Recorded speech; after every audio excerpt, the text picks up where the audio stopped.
So hello and welcome to the Lewis Nichols Show. Really excited to bring on my guests today who are going to be talking about probably the most addictive Christmas track I've heard in recent years, since Noddy Holder's Slade. So let's say hello to Michael Giacchino. How are you? I'm great. How are you doing? Thanks for having me. No, thank you so much for coming on. And you're joined by, we got Elisa and Kate. Yes, Kate Anderson and Elisa Samsel. So you were saying off air that they both worked with you on this track, and you've worked together for the last couple of years. You must all be really chuffed with the final piece because, like I said, it is really addictive. Like I'm loving this the song. Well, that's just so nice of you to say. Yeah, we're really happy with it. Michael can tell this story. He tells it best, but it kind of started as a little bit of a joke, right, Michael? It did. It started as a joke because, I go back and forth to London quite a bit for work. And I was always amazed you guys had your Christmas #1, that whole thing. And I always thought that what a cool thing to do. And I love the fact that people get into it. People will write songs specifically just for that year, just to put out new Christmas songs. And it's such a really fun thing. And we don't really have that here in America. We don't have something like that. So we were joking around one night, we were having dinner and we are just like, well, why don't let's write a Christmas #1. Come on, why not? Let's just write one. Let's see what happens, And it started as a joke, but then quickly became a serious venture. Last Christmas, I did a Christmas variety show at the Royal Albert Hall. And part of the show was, the story of the show was to get this song written during the show itself, and then perform it at the end of the show.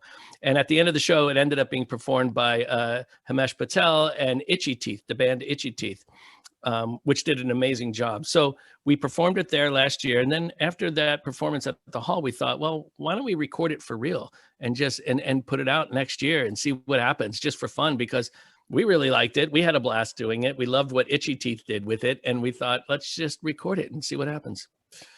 And now hopefully every year that will be played, because in the UK, genuinely people's living is just a Christmas track, and it will keep them going because we've got the Fairy Tale of New York. I'm not sure if you guys are aware of. I love the Fairy Tale of New York. Yeah. So I mean, it's definitely up there with those. But I want to speak to Kate and just kind of talk about a little bit about yourself and what you do and how your involvement in this track all came about.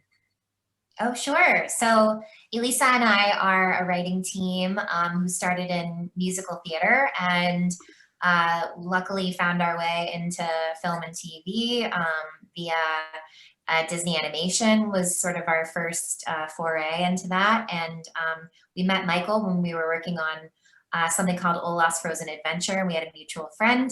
And we very much found like a kindred spirit in each other in all the things that we love and the things that make us laugh. And we just sort of became very fast friends and dreamed of working together on something. So when he called us up and said, I'm doing this concert, it was sort of like a dream come true for Lisa and I. And yeah, we're just thrilled to be here today. This is crazy.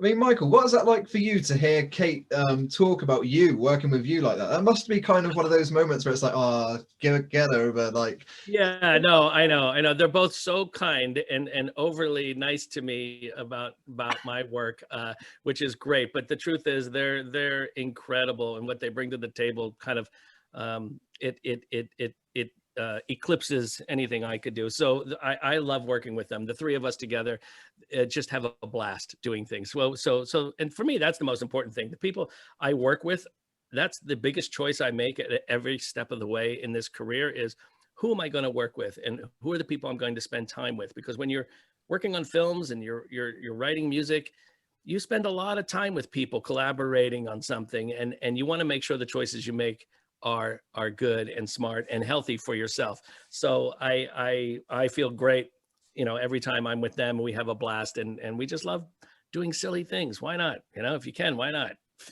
I mean, for you though, you are one of the most legendary composers and musicians, and just some of the film titles you've worked on is incredible. But when you were growing up, was music something you were always passionate about? Did you come from like a musical family? Well, I didn't necessarily come from a musical family. My dad played like trumpet when he was in the army, and my mom was a singer in church and things like that. But I thought my whole existence was filmmaking. I loved movies and I loved visual effects and I loved special effects. I love stop motion animation. So from 9 years old, I was making movies from 9 years old all the way through college. I ended up going to film school. Music was a passion. I loved it. I took piano lessons and did all of that, but it was never the thing I thought I would be doing for a living. I thought I would be making miniature buildings and then crashing alien spaceships into them and things like that. Like that's what I thought my life would be.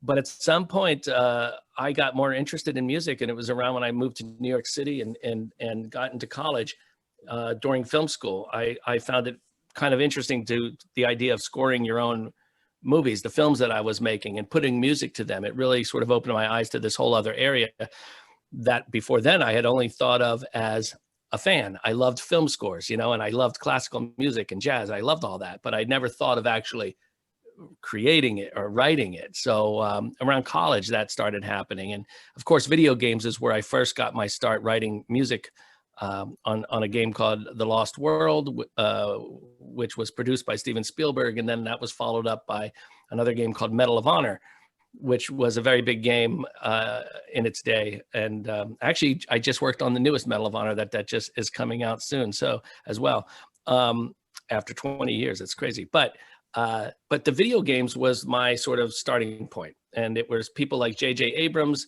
who played those video games and liked the music and invited me to work with him on a show called Alias. And then we went on to do so many things together. Which also got me my job at Pixar. The work I did on Alias got me my job working on The Incredibles that Brad Bird directed and wrote. So I could not have planned it. There's no way to have planned this sort of weird trajectory, but I do know everything I do now is made up of all the things I loved as a kid. All of that has still carried through with me. All the things I work on are things that I loved as a kid. So that's been a real joy. I mean, one thing I did want to ask you is, I mean, just talking to you now, the passion just comes through, and you obviously love what you do. So when you're actually awarded, because I mean, Academy Award, Golden Globe, 3 Grammys, like, these are the most prestigious awards that you can win in that field, and you've won them. So when you're actually awarded for doing what you love, that must just be kind of an extra bonus for you. It is a bonus. The nice thing about it is those awards are generally chosen by your peers, so people that you work with, and mostly people that I look up to, people whose work I admire, who I love, to think that they're the ones sort of saying, hey, great job on that. And that means the world to me. But then there's this whole other part of it where I feel like awards, I don't know, awards are really weird to me because like I don't understand how you can pick the best of anything. When it comes to art, it's so subjective, and to choose one thing over the other has always been a very weird thing for me to sort of work out in my head. So I keep those. I love those awards. It's been so nice to get them, but I keep them in a closet, in the printer closet. So I don't think about them because I never want my world to become a pursuit of those awards. I feel lucky to have gotten them, and I appreciate that so much. But the pursuit for me should always be, all right, what fun people am I going to work with next, and what fun things am I going to make next? And that's what I love about it. I love your modesty. I'd be moving them around the house just so people can see them when they come in. But I want to talk to Alyssa and just kind of speak to you where your love for music and for writing, where did that all come about for you? Oh, you're on mute there. For my whole life, I'd always played instruments and was trained classically, and grew up on movies where I was idolizing the music that Michael was writing, and then getting to meet him a couple of years later after seeing movies like Up and things like that was insane to me and sort of full circle. But when I met Kate, we banded together because we felt there was a little bit of a lack of representation for women composers and women writers. So the two of us sort of, took it upon ourselves to team up and do everything we possibly could with the passion that we have. And that has only awarded us wonderful collaborations and fun projects. So I think following your passion has been really rewarding for us. And then, you know, coming across Michael Giacchino along the way and getting to write with him has, I mean, it's kind of the craziest thing on the planet. In regards to you and Kate, when you're actually putting pen to paper and you're writing a track, do you have to be together? Like, do you kind of have like a glass of wine and it just comes, or are one of you at a different place and you send over little voice notes? Like, how does that process work? Ooh, I like the idea of adding wine. I think we're gonna start that. Yeah, the tempos might slow down a little bit. Get a little weirder. It's funny, we've worked together for 10 years and our process has changed quite a bit over that time. We used to sit in the same room, and that was sort of how we, I think, had to do it, because we needed to convince ourselves that it was a day job in order for it to actually become our day job. And over the years, we've as more work has come to us and we've gotten busier, we've gotten sort of it down to a science of how to write quickly and efficiently and do it wherever we may be, whether we're in the same room or we're not. And it's just a lot of talking back and forth and passing ideas back and forth, like you said, little voice memos and things like that. And yeah, I mean, we've kind of just joined brains over the years. We've literally mind melded. So I think we sort of both feel we are sort of very one with each other now. So it's gotten easier and easier. And that's been the beauty of this. The one thing that's beautiful to come out of this pandemic that I've noticed is the ability to work with people. That even the three of us, when we were doing this, we had already written the song, but then when we decided we wanted to put out a single, we had an incredible arranger come on board named John Robert Wood, and that was all over Zoom. Everybody, we never have been in the same room with him, and then he recorded the musicians not in the same room as them. He did everything remotely, and the whole album got done that way, which is just phenomenal.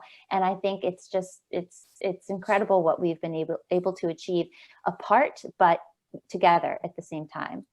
Yeah, I think that this whole Zoom thing has been, you know, an amazing process to go from feeling like, oh, this is the thing that is going to separate us, to go to end up at the thing that, oh, this is the thing that unites us all and allows us to do things we probably wouldn't have done had this not happened, you know. And so it's been a great equalizer in a way, and brought us into this new way of thinking about how do we create new product, how do we create things, how do we create art.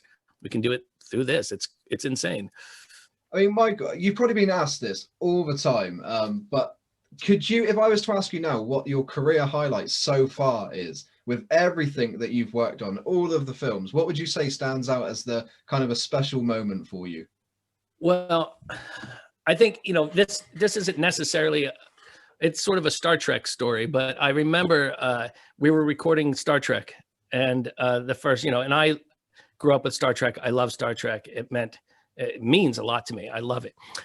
So we were on the stage on the old MGM scoring stage in Culver City, and I'm busy, and the orchestra is playing, and I'm listening to the take, and I'm trying to figure out what I want to do, if I want to make any changes. And someone comes up to me and says, "Hey, someone's over here. They want to say hi to you." And I'm like, kind of busy. Can we do that later? Is there anything that, you know, and they were like, I think you're going to want to see this person, you know? So I was like, fine. So I turn around, and it's Leonard Nimoy is standing there, you know, who plays Spock. And he comes over to me and shakes my hand. I was just like, what is going on here? In my head, I'm like, what is going on? This is Leonard Nimoy's here. And he was like, how are you doing? So I got up, I went into the room where the orchestra is, and it's like 111 people in that orchestra. And I said, you know, everyone, we have a guest here who would very much like to say hello to you. And it was interesting because as soon as he walked onto the stage, everyone just gasped. Like you could hear the collective gasp. And he walked up onto the podium, and everyone just stood up and was applauding. And it was so great. It was just such a reminder of what you never know what you're doing, how it can affect other people. You know, and here was a guy who took a job playing this alien on this show and not knowing sort of what that would mean to the rest of the world. So I always think it's important to, you know, whenever we're doing anything, just remember that what you're working on goes out into the world potentially means something to somebody. And so take it seriously and do the best job you can. And that was sort of one of those lessons that really reminded me of that. And do you get that a lot with the, you know, the stars of the films that you work on? Do they come and kind of say hello to you all? Because the music in films is such I mean, I'm more moved by music in a scene. Yeah. You know, it all kind of complements the actor. So do they come and say hello and introduce themselves? They do. They absolutely do. And I've made good friends that way over the years, because I think, you know, there's a couple things about it. The scoring process is so wonderful, especially for directors and actors, because that means the hardest part of their job is done. They shot it, they did all of that, they've edited it. Now they can just come and sit in front of an orchestra and relax and have a great day. You know, they'll always enjoy that. But I think, you know, in the actors, they rarely get a chance to see something like that. They, like, most people don't get to see an orchestra play. How does an orchestra record for a film? That's something that sort of not a lot of people know or have experienced. So it's always a fun thing for them to come and do.